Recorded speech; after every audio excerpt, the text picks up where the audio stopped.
Third mistake afford नहीं कर सकते कोई भी। कोर्स चीज़ें एंड में कभी कभी सर्कमस्टेंशियली चेंज हो जाती है। इस वक्त एक कश्मकश चल रहा है, एक थोड़ा सा घबराहट भी है फिनाले को लेकर and all that, but course चीज़ें एंड में कभी कभी सर्कमस्टेंशियली चेंज हो जाती है, but as of today's reading, as of the current energies, मुझे तो एटलीस्ट टॉप 2 में वो दिख ही रहे हैं। या मतलब मिनिमम टॉप 2 टॉप 3 से कम कहीं नहीं गए वो। मतलब मुझे लगता है कि Karan is going to definitely go ahead and उनको जनता का बहुत सपोर्ट है। एंड मुझे लगता है कि करण का जो मतलब जैसे मैंने कहा, देखो डेविल का कार्ड आ रहा है, उनके अंदर अभी फिलहाल एक बहुत बड़ी बैटल चल रही है। अभी अगर मैं उनकी मन की बात पे अगर हम लोग जाते हैं तो द डेविल का कार्ड आया है, जो इंडिकेट करता है कि उनके मन में इस वक्त एक कश्मकश चल रहा है, एक थोड़ा सा घबराहट भी है फिनाले को लेकर एंड ऑल दैट, बट कहीं ना कहीं उनको ये कॉन्फिडेंस है कि मैंने अच्छा किया है तभी मैं यहाँ तक हूँ। पर ऐसा लगता है आपको कहीं ना कहीं आप गेम चेंज करते हुए नजर आ सकते हैं करण इस सीजन के अंदर? आई वुड नॉट से game change, but I would say कि अगर वो जिस तरह का उनका स्ट्रैटेजी अभी तक रहा है, अगर वो थोड़ा यही मेंटेन करे 2-4 दिन फिनाले तक, तो people are already liking what he is doing, क्योंकि वो ऑलरेडी मतलब अब ही इज़ ऑलरेडी ऑथेंटिक, मतलब जैसे वो है वो वैसे ही दिखा रहे हैं। पहले 1-1.5 महीना वो इतना नहीं दिखा, लेकिन अभी लास्ट 1-1.5 मंथ में वो बहुत ज़्यादा दिख रहे हैं। विनर को लेके ना कई बार कई सारी चीज़ें जो हैं ऊपर नीचे होती रहती हैं। अगर इनकी विनिंग अगर एक इनके परसेंटेज में देखा जाए जी जी, तो क्या चांसेस हैं इनके जीतने के? मोर देन 50-60% काफ़ी अच्छा कार्ड आया है।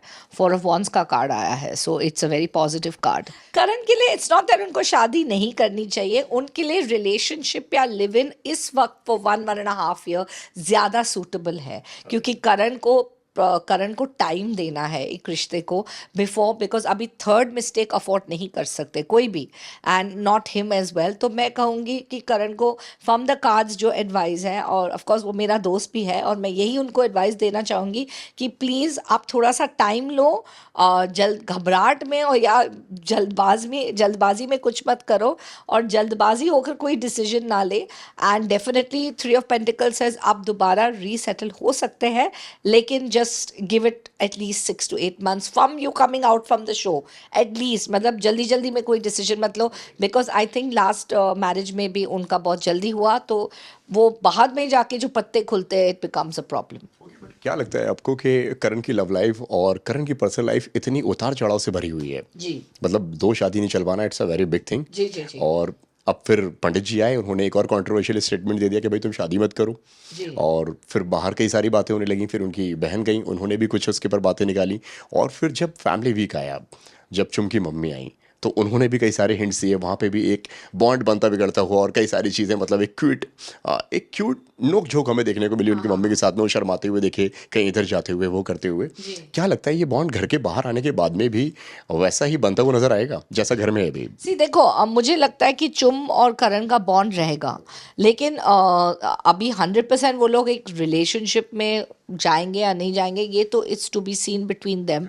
बट अगर मैं बॉन्ड की बात करूं और वो लोग इस बात को एक्सप्लोर करना चाहेंगे, ये डेफिनेटली दिख रहा है कार्ड्स में। सो ये जो लव जो है उनका, जो दोस्ती जो है उनकी, प्यार जो है उनका, बॉन्ड जो है उनका, जी वो कहीं ना कहीं कभी हाँ कभी ना वाला है। हाँ जी, but as friends and as well wishers they are very loyal to each other.